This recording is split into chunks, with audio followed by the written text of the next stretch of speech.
On a gray winter afternoon, when the sky hung low like a heavy curtain of silver, the lobby of Hawthorne Financial glowed with cold, polished light. Glass walls shimmered. Marble floors echoed with hurried footsteps. The air smelled faintly of paper, ink, and the sharp tang of rain carried in by rushing strangers. Outside, wind pushed against the tall doors, but inside everything felt too bright, too busy, too indifferent, and in the middle of that gleaming lobby stood an elderly woman, frail, small, her wool coat damp at the sleeves. Her trembling hands clutched a warm brown envelope to her chest as if it were the last piece of truth she carried. She had come only to return it.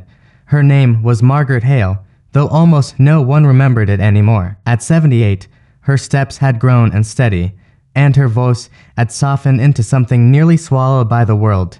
Deep lines traced her cheeks, the kind carved not just by age, but by years of caring for others while asking little for herself. Her coat, once a kind shade of blue, had faded into a grayish hue. Rainwater clung to its edges, forming dark patches that made her look even smaller than she already was. She stood just inside the lobby, blinking against the fluorescent lights. Her eyes, pale and tired, searched for someone who worked there, someone who could help her return the envelope she'd found on the bus that morning.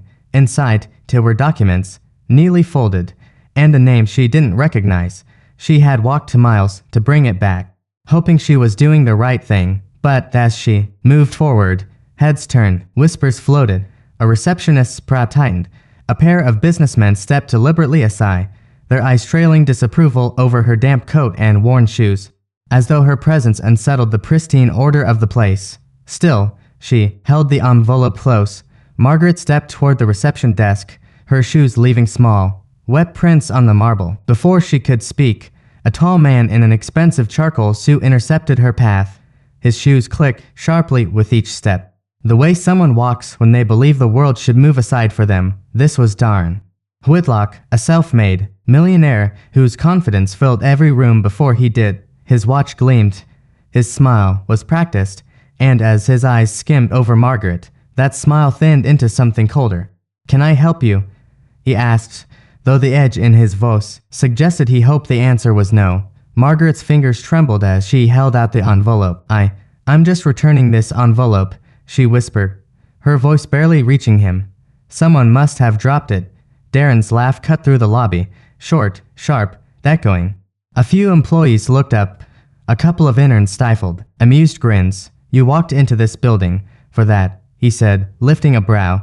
"Do you know how many people try these little tricks? Fake returns, fake documents, hoping for a reward." Her heart sank. Her eyes lowered. A flush of humiliation warmed her cold cheeks. "I'm not asking for anything," she murmured, stepping back. "I just thought it belonged to someone important." He snatched the envelope, shaking his head as he turned it over in his manicured hands. "Next time," he said loudly, "save yourself the trip." The lobby fell into a hush, an uncomfortable, heavy quiet, just as the glass doors behind Margaret slid open. A gust of cold air swept into the lobby as the doors parted, scattering droplets from Margaret's coat across the glossy floor. Footsteps followed, steady, measured, carrying a presence that shifted the room before anyone even turned. Conversation stalled. Even Darren's smug posture faltered slightly. A man stepped inside, tall and composed, wearing a dark overcoat dusted with winter rain. His hair, silver at the temples, gave him an air of quiet authority. He paused just long enough to take in the scene. The envelope in Darren's hand, the tremor in Margaret's fingers, the uneasy silence tightening the air. This was Jonathan Reed, founder of Hawthorne Financial, the true owner. His gaze rested on Margaret first, softening at the sight of her damp coat and lowered eyes.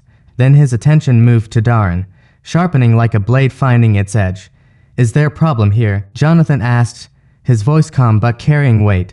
Darren straightened instantly. "No, sir. Just handling a situation." This woman was trying to.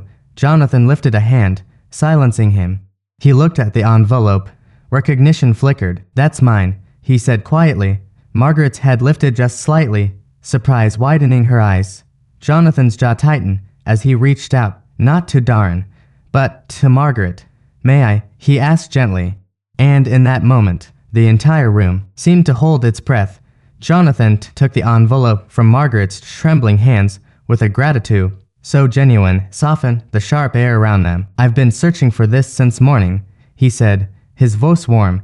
"It holds documents about a scholarship fund we're launching. You've returned something incredibly important." Color rose to Margaret's cheeks. Shyness, relief, something gentler than the humiliation she just endured. The lobby watched as Jonathan turned toward Darren, his expression cooling. "You dismissed her," Jonathan said quietly, without listening. Without respect, the words landed, heavier than any shout. Darren's confidence cracked. His throat worked. Shame spread across his face, burning hotter in the bright lobby lights. Jonathan faced Margaret again. "Let me walk you upstairs. You deserve to be thanked properly." He removed his coat and draped it over her shoulders, its warmth settling around her like a protective embrace. Employees who moments ago whispered judgments now stepped aside with bowed heads. A few exchanged guilty glances as Margaret, steadier now, walked beside Jonathan toward the elevators. By the time the doors closed behind them, the lobby had changed, its silence no longer cold, but reflective, humbled by what they had witnessed. Sometimes, the smallest acts, returning a lost envelope, offering a gentle word, carry the greatest weight. In a world that often moves too fast to notice quiet goodness, Margaret's simple honesty became a mirror, revealing who listened with compassion and who didn't. Jonathan's response reminded everyone watching that dignity is not measured by wealth or appearance, but by how we treat those with no power to repay us. And in that lobby filled with cold marble and sharper egos, a single moment of kindness softened everything. Humanity, after all, is restored one choice at a time. If this story touched your heart, please take a moment to like, comment, and share it with someone who believes in kindness. What would you have done in this situation? Tell us in the comments below. And don't forget to subscribe to Acts of Kindness for more stories that restore faith in humanity.